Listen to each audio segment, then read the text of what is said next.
Salut à tous, aujourd'hui on va découvrir un projet très fascinant et particulier, le Panagochi. Mais le Panagochi, qu'est-ce que c'est? Déjà, dans un premier temps, le Panagochi est une contraction des deux termes pound qui signifie se faire voir et gochi qui fait référence au gadget des années 90, le Tamagotchi. Ce petit appareil intelligent vous apprend à interagir avec des réseaux Wi-Fi tout autour de chez vous et peut même afficher des émotions en temps réel sur son écran e-paper. Dans cette vidéo complète, on va voir comment fonctionne le Panagochi, le matériel nécessaire pour en fabriquer un, les étapes d'installation et de configuration, et surtout comment se protéger de ce genre de dispositif. Si vous aimez ce genre de contenu, n'hésitez pas à vous abonner et liker la vidéo pour pouvoir soutenir mon travail. Place à la vidéo. Commençons par la base. Qu'est-ce que le Panagochi ? C'est un outil open source, ce qui veut dire que son code est accessible à tout le monde sur Internet et vous pouvez le modifier gratuitement autant de fois que vous voulez. Le Panagochi est basé sur l'intelligence artificielle. Sa fonction principale est de capturer les handshakes des Wi-Fi en mode passif. Et là, vous vous demandez peut-être, mais qu'est-ce que c'est un handshake? Les handshakes ou poignées de main en français sont un processus de communication entre un appareil comme votre smartphone ou ordinateur et un routeur Wi-Fi. Ce processus est nécessaire pour établir une connexion sécurisée.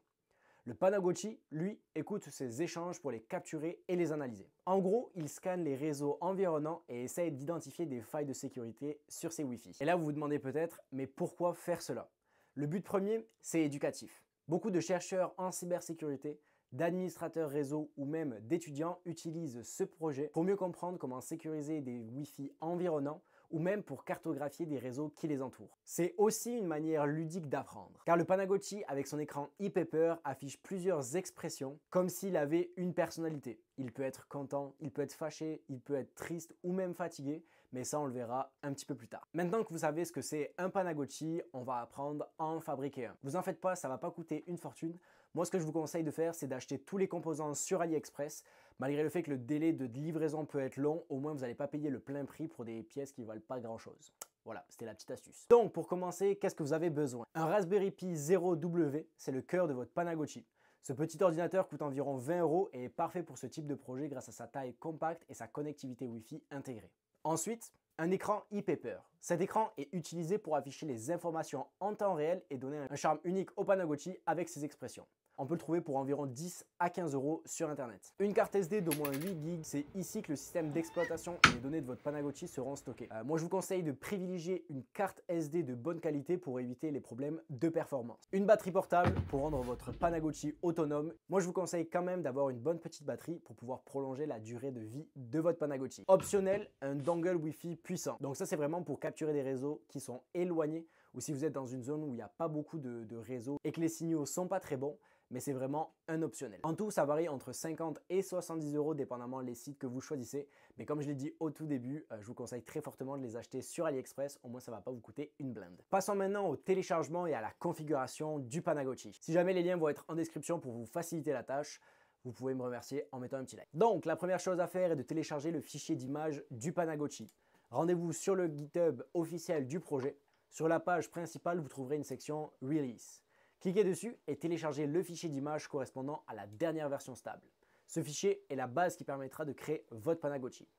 Ensuite, une fois que vous avez téléchargé le fichier, il faut écrire sur une carte SD. Pour cela, utilisez le logiciel gratuit Balena Etcher.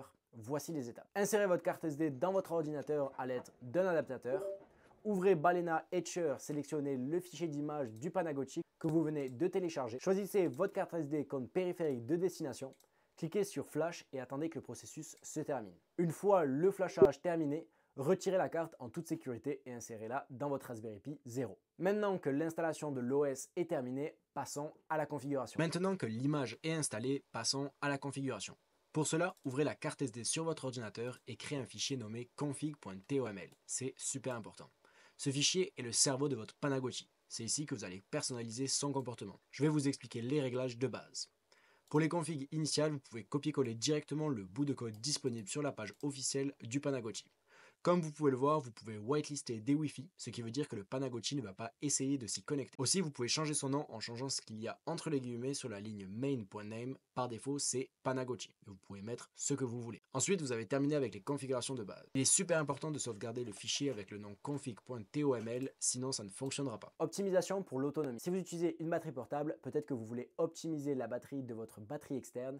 Et voilà quelques étapes pour le faire. Diminuer la fréquence de rafraîchissement de l'écran e-paper, désactiver certaines fonctionnalités qui ne sont pas nécessaires comme des plugins, ou même réduisez l'intervalle de scan de votre Panagochi. Donc ce que je vais faire, c'est que je vais mettre quelques liens en description, comme ça moi ça va vous aider à optimiser votre Panagochi pour plus tard. La dernière étape, le premier démarrage. Une fois toutes les configurations terminées, insérez la carte SD dans le Panagochi et connectez votre batterie. Attendez quelques minutes que le Panagochi démarre. Vous verrez son écran s'allumer et afficher ses premières expressions. Si tout fonctionne bien, il commencera à scanner les réseaux environnants. Explication des différentes faces de votre Panagochi. Ce qui rend le Panagochi vraiment unique, c'est son écran e-paper avec ses petites faces mignonnes. Votre Panagochi va afficher plusieurs expressions qui sont visage heureux. Lorsque le Panagochi capture avec succès un handshake ou découvre un réseau intéressant, il affiche un visage souriant, cela donne une sensation de récompense. Visage concentré, pendant qu'il scanne activement les réseaux, son expression devient sérieuse pour montrer qu'il est en plein travail. Visage fatigué, si la batterie est faible ou s'il reste allumé trop longtemps, il affiche une expression de fatigue. Ces petites touches de design rendent le Panagochi vraiment intéressant. En plus, elles ne sont pas qu'esthétiques. Elles permettent de rapidement comprendre l'état de votre appareil sans avoir besoin de lire des logs complexes. En gros, c'est une manière ludique de suivre ses performances. Donc, après que vous ayez capturé vos premiers handshakes, les handshakes vont être stockés sur votre carte SD. Cependant, le handshake seul ne permet pas de trouver le mot de passe des réseaux Wi-Fi. Il va falloir utiliser des logiciels comme Hashcat, mais ça malheureusement je ne vais pas le montrer en vidéo parce que ça sort des règles de YouTube et je ne veux pas avoir un autre strike sur ma chaîne YouTube. Si jamais, je mettrai des liens en description pour pouvoir vous aider à faire cette étape, mais je ne le montrerai pas pour des raisons bien évidentes. Entrons dans les détails techniques pour comprendre comment le Panagochi fonctionne. Cet appareil utilise une méthode entièrement passive pour scanner tous les réseaux qui l'entourent. Voici les principales étapes. Scan des réseaux Wi-Fi disponibles. Le Panagochi commence par écouter passivement les canaux Wi-Fi environnants. Il détecte les points d'accès disponibles ainsi que les appareils connectés. Il ne fait que surveiller, sans interférer activement avec les connexions. Capture des handshakes. Lorsqu'un appareil comme votre smartphone tente de se connecter à un réseau Wi-Fi, il échange des informations avec le routeur dans un processus appelé handshake. Le Panagochi capture ces échanges. Mais attention, ces handshakes à eux seuls ne révèlent pas le mot de passe du réseau, comme je l'ai expliqué un petit peu plus tôt. Stockage et analyse des données. Les handshakes capturés sont stockés sur la carte SD du Panagochi. Ils peuvent être utilisés ultérieurement avec des outils comme Hashcat pour essayer de trouver le mot de passe. Mais je tiens encore à le préciser, ce type d'attaque ou d'analyse doivent être faits sur des réseaux qui vous appartiennent et je ne serai en aucun cas responsable de ce que vous faites. Apprentissage continu. Grâce à son mode Learning, le Panagochi apprend à optimiser ses captures.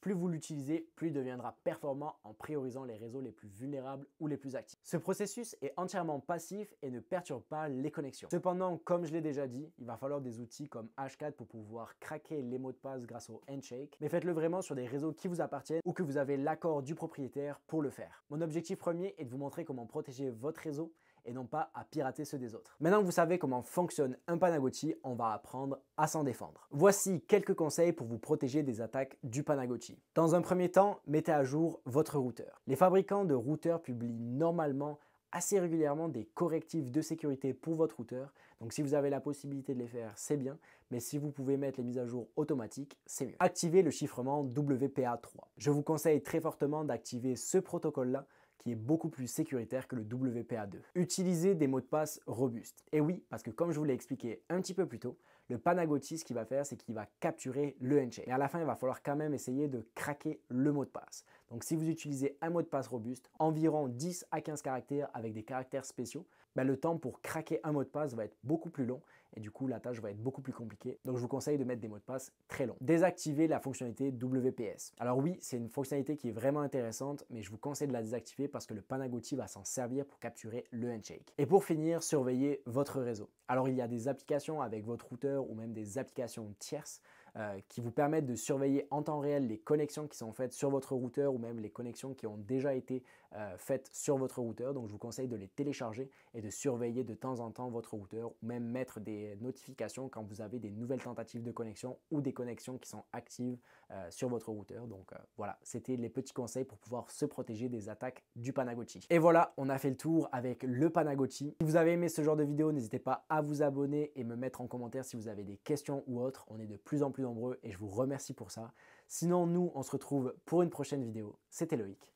Salut!